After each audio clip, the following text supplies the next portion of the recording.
I'm just too... A conspiracy theory that you want to put up for consideration. You've nicked me pen. I haven't done it. Sorry. Snatching. Okay, here we go. Stuart. Go on then, mate. Go on. Okay, so at number 10. Yeah. Okay. The thing about this conspiracy theory is I like it because it proves that conspiracy theories are sometimes true. Okay. And I wouldn't mind talking about it again because it's got an additional element to it just recently. And that is number 10, Watergate. Everybody knows what Watergate is, even though you kids. You know what Watergate is? Yep. No. Yeah. No? No. Fuck off. Do you not know what Watergate was? No. I'm sorry, that's really patronising of me. You airhead. You carry on.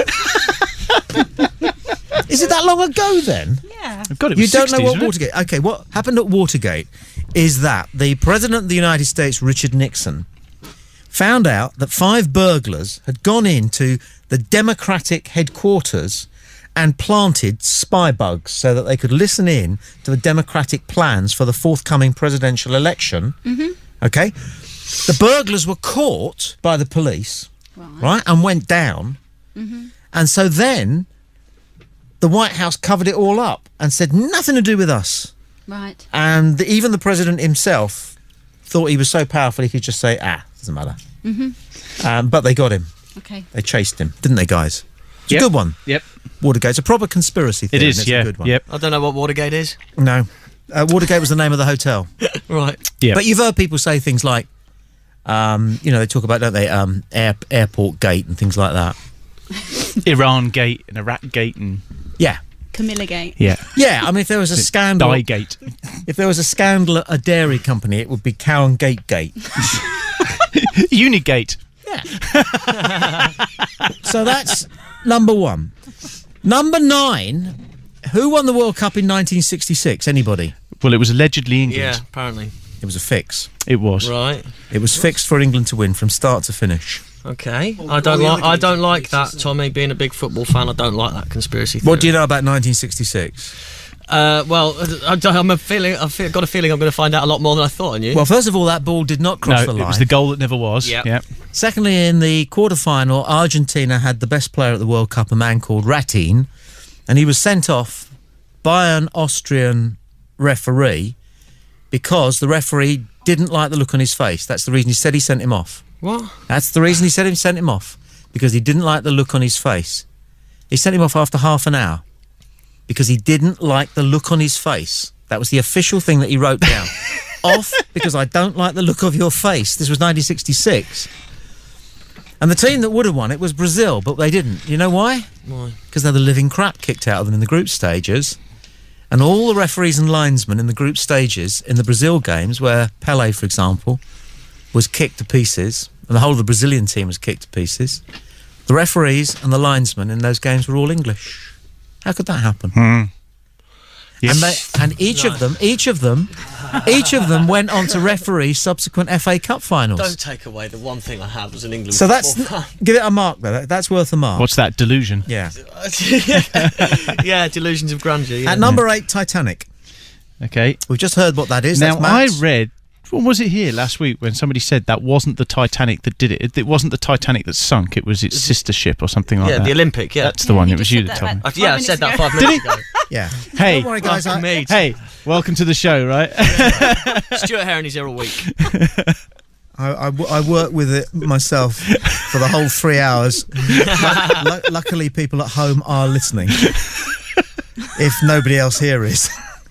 Right, next one. This is a good one. UFOs. Right. They exist, but they are not aliens. They are humans from the future.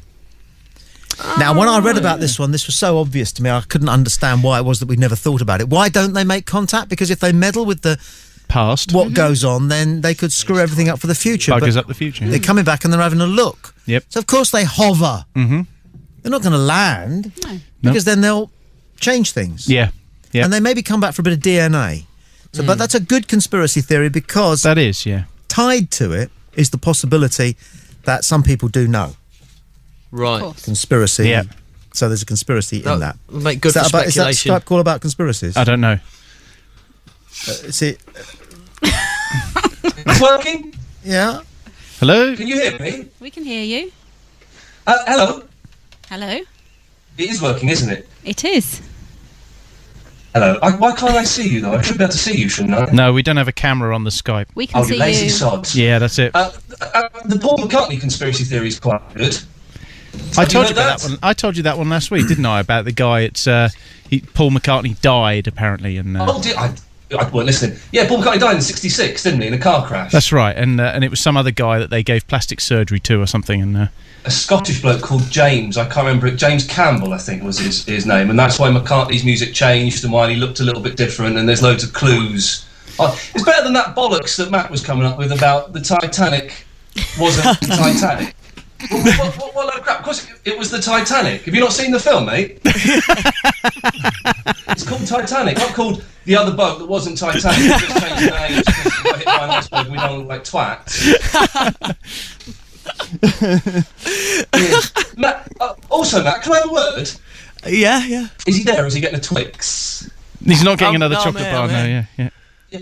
Matt, I was listening to. I like listening to the show. I think it's quite good. And I was listening to the podcast the other week, and you called me the C word. Ah, right. Well, take it in the context in which we were discussing how people can be described. You didn't understand the game that Tommy was playing, wanker or cunt. You didn't understand it, as you don't understand a lot of the things that he mentions. And you were just saying it in an aggressive. What have I done, Matt? That's cuntish. What have you done? Well, how That's about slagging me off on whatever that station is you work for in London, LBC or whatever? Slagging me off, saying I'm obnoxious and all that, man. I mean, who the fuck are you anyway? Well, I did say, but it's constructive criticism. If you'd have listened Constructive criticism. If you'd have listened to it, you'd have realised that I was speaking the truth, and that you could have picked up some, information or something that you could use to help make yourself better and improve yourself. Matt, you're only young. How old are you? How old? I'm 28. You're trying to say you were trying to do me a favour? Yeah. Well, I tell you what, you don't need to keep doing every fucking week. All right. When I'm doing some murder, I'll go down on her and I'm licking her out. Down in the drawer, I'm whipping out a Johnny, putting that on me old fella and giving her one. I was actually asked about how I would apply contraception before sex. Time, not the following 8 times. It's not an anecdote. I've only mentioned it twice. How are you listening to the same fucking podcast every time? Are you that stupid? I'm listening to the podcast. I'm trying to fast forward the bits that you're on because you fucking do my name. I'm not being rude, but this is a brilliant show, and you're bringing it down. And then you go and write some bollocks on Facebook, slagging me off, saying, "Oh, I hope your next job lasts longer than the job you." I was at the last job I had for 3 years. Right, 3 years. wow. That's a long time to be at a station, especially when it's poxy. Now, So what's the longest job you've ever had? Not including when you worked at Iceland. Longest job I've ever had, 4.5 years. And what was that? For Rugby FM. For what? Sorry, for what? Rugby FM, commercial radio. You know, where most people start when they're trying to get up the ladder. Where most people start. Well, who else come from Rugby FM? Oh, come on, what the fuck have you done? That breakfast show on Channel 4, what, the rise and fall of Ian Lee? Don't ask this question, then I'll tell you what I've done. Who else has come from Rugby FM? In what respect?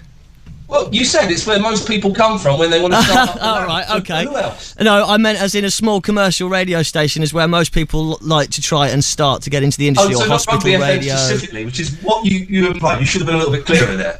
Right, okay, my apologies. Okay. Guys, I'm going to suggest something, if I may. Ian, as a seasoned broadcaster... Yeah, right. Oh, my God. Known as the man who missed out to Ali G and Ricky Gervais. I want to just take some notes on this. Yes, they're in America making movies and making millions of pounds. I'm over here singing a Mark Spencer jump. I'm happy, man. And that's the main thing. Yes, Tommy, I'm sorry. Okay, let's tidy this up. You want to pass on a few tips to young Matt. You're saying fewer stories about licking girls' genitals. So that was twice. I was asked both times. What else, Ian? Just think before he speaks, because he comes out with stuff that he thinks is an anecdote. Then halfway through the sentence, he realises he's just saying some words. So try and make it interesting. You're in the room.